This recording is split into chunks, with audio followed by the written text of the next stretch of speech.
চিৎকার করে নারে তাকবীর, আল্লাহু আকবার যখনই আওয়াজ দিয়েছে, এইদিকে লোকেরা কান খাড়ো করে রয়েছে যে উমর আজকে মুহাম্মাদের মাথা নিয়ে আসবে। হায় আল্লাহ, কি হয়ে গেল? যখনই উমরের ব্যাপারে যখন এইভাবে স্লোগান দেওয়া হলো, নারে তাকবীর বলা হলো, সঙ্গে সঙ্গে কাফেরেরা যেন আহামক হয়ে গেল, অপমান হয়ে গেল। হায় হায়, যার আশাই ছিল যে মুহাম্মাদের মাথা নিয়ে আসবে উমর, সেই উমর তো ইসলাম কবুল করে মুসলমান হয়ে গেল। একবার বলুন সুবহানাল্লাহ। আল্লাহ তাবারক ওয়া তাআলা পবিত্র কোরআনে এত পাওয়ার দিয়েছে যে এই কোরআনে মানুষকে ইসলামে নিয়ে এসেছে। আল্লাহু আকবার।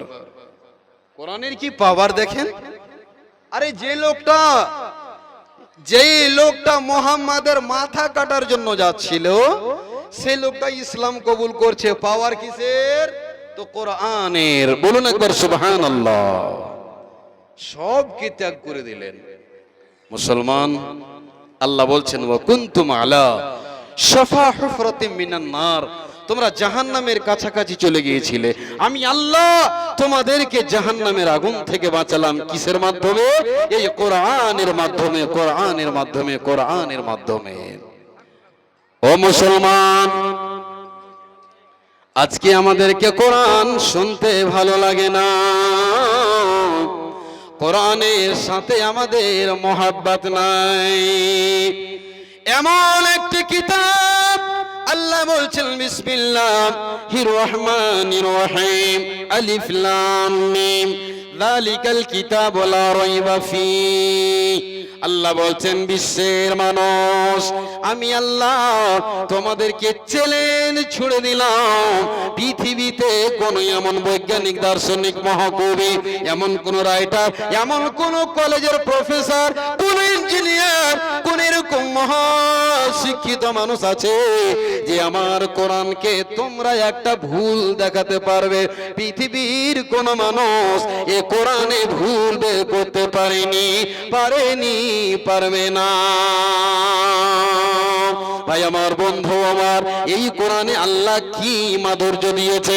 কোরআনকে বন্ধু রে, আমি বলছিলাম কোরআনের জন্য নবী সম্মান পেলেন, কোরআনের জন্য জিবরিল আমিন সম্মান পেলেন, কোরআনের জন্য রমজান মাস সম্মান পেল, কোরআনের জন্য লাইলাতুল কদর সম্মান পেল। এই কোরআন এমন একটি আল্লাহ কিতাব বানালেন যে কোরআনকে পড়তে গেলেও নেকি পাবে, কোরআনকে শুনতে গেলেও নেকি পাবে।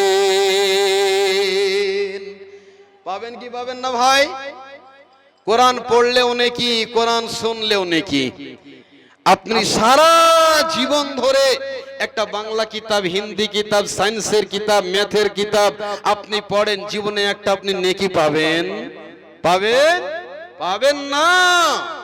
আপনি বলবেন মাওলানা জীবনে কোনোদিন মাদ্রাসা মসজিদের মুখ দেখিনি, তবে আপনি বলবেন মাওলানা কেউ যদি কোরআন তিলাওয়াত করে, আমি যদি বসে বসে শুনি, তো আমি নেকি পাবো কি পাবো না? আমার বিশ্ব নবীজি বলছেন সে কোরআন তিলাওয়াত করে যা নেকি পাবে, তুমি শুনে শুনে তা নেকির হকদার হবে। বলুন সুবহানাল্লাহ। এত নেকি।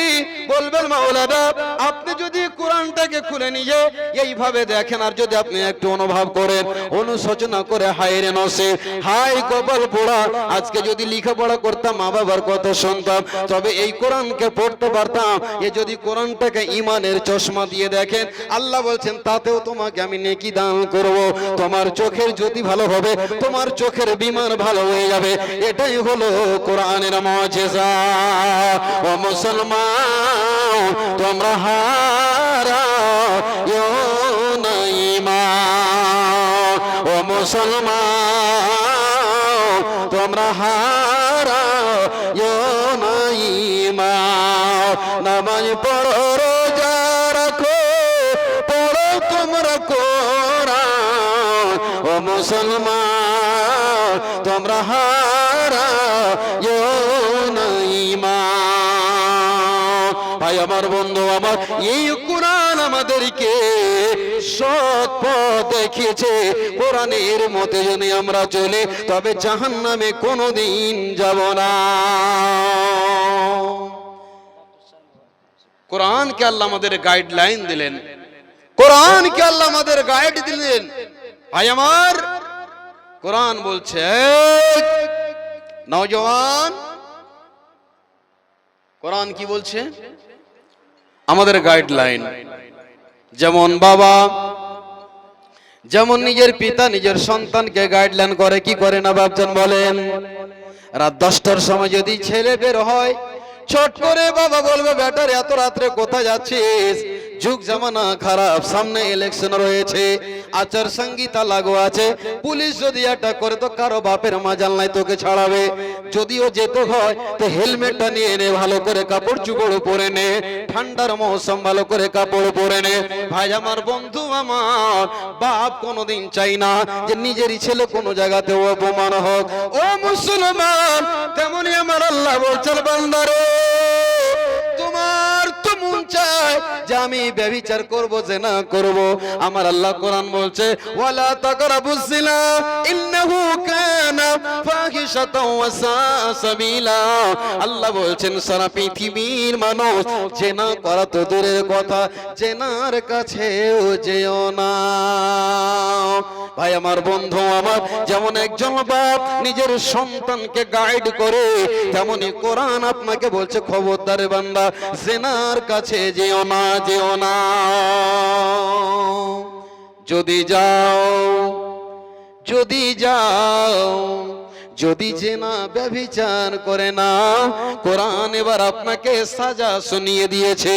আল্লাহ বলছেন, বিসমিল্লাহির রহমানির রহিম, আয-যানিয়াতু ওয়াজ-যানি ফাজলিদু। আল্লাহ তাবারাক ওয়া তাআলা বলছেন, যদি মানা করার পরেও যদি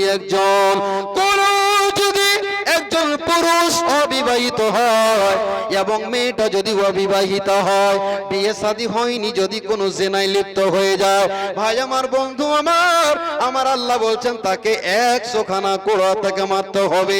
আল্লাহ বলছেন মিআতা জালদা, তাকে 100 কোড়া মারতে হবে। এক কোড়া, একখানা কোড়ায় একবার করে মারতে হবে। আল্লাহর কোরআন বলছে, ফালা তাখুযু রাফা। আল্লাহ বলছেন, যখন তোমরা ওই জিনাকারীকে যখন তোমরা কোড়া মারবে, তার উপরে তোমরা মায়া মমতা করিও না। এটা আদেশ হলো কোরআনে।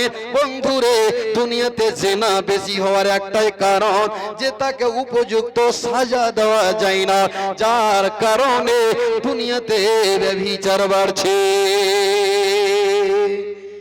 এখন গ্রামের সর্দারেরাই বড় মুফতি, গ্রামের মড়লেরাই বড় মুফতি। 10 খান কম চিকে এক জায়গায় কর, আর দেখে শুনা মানিস রে, যেন না লাগে। যে লোকটা ভাই কুলি পদ্মা, ভালো হ্যাঁ খাড়ো হ্যাঁ থাকতে পারে না, ওকে দিছে দৌড়া মারতে। আচ্ছা ভাই, ওর দৌড়া মারাতে কি হবে? ওর কোন জায়গা টসকিবে? আল্লাহ বলছেন, যখন তুমি জিনাকারীকে যখন মারবে, তার উপরে তুমি মায়া মমতা করিও না। তবে একটা কথা, আমরা হিন্দুস্তানের মানুষ, আমরা ভারতবর্ষের মানুষ, সৌদি ইসলামিক কান্ট্রি নয় যে আপনি তাকে মেরে ফেলে দিতে পারেন। 100 কোড়া মারতে মারতে যদি মরে যায় কোনো অসুবিধা নাই, কিন্তু আমাদের অসুবিধা আছে। তবে এইরকম তাকে সাজা দেন, এইরকম তাকে মারেন, যাতে আর আশেপাশের লোকগুলো দেখে যেন ভয় পায়, যেন শিক্ষা লাই। আপনি মিটিং রাখেন, 50 থেকে 60টা লোক হবে, আর একটা গ্রামে যদি কোনো একটা মেয়ে ছেলে ধরা পড়ে, ইস্তাহার ছাপাতে হবে না, এলান করতে হবে না, লোককে জায়গা দেওয়া যায় না। কেন? মজা লওয়ার জন্য বা দেখার জন্য তারা আসে। আল্লাহ কোরআনে বলছেন, ওর পাছাকে এমন করে গরম কর, এমন করে গরম কর, ওই সমস্ত লুচ্চা লাফাঙ্গা যারা মজা নিতে আসছে তারা দেখে যেন বুঝতে পারে যে এই কাজ যদি আমি করি তো আমারও চামড়া ছিলে দেওয়া হবে। মুসলমান, আল্লাহ বলছেন কোরআন তোমার জন্য গাইডলাইন। আল্লাহ বলছেন এ বান্দারা, কোরআনকে তোমরা নিজের জীবনে বাস্তবায়িত করো। ভাই, আপনার মন চাইছে আমি মদ পান করব, আল্লাহ বলছেন ইন্নামাল খামরু ওয়াল মাইসিরু ওয়াল আজলামু ওয়াল আনসাবু ওয়াল আজলামু রিজসুম মিন আমালিশ শাইতান। আল্লাহ বলছেন, কোরআন বলছেন খবরদার, শরাব তোমার জন্য হারাম, ব্যভিচার তোমার জন্য হারাম, চুরি তোমার জন্য হারাম।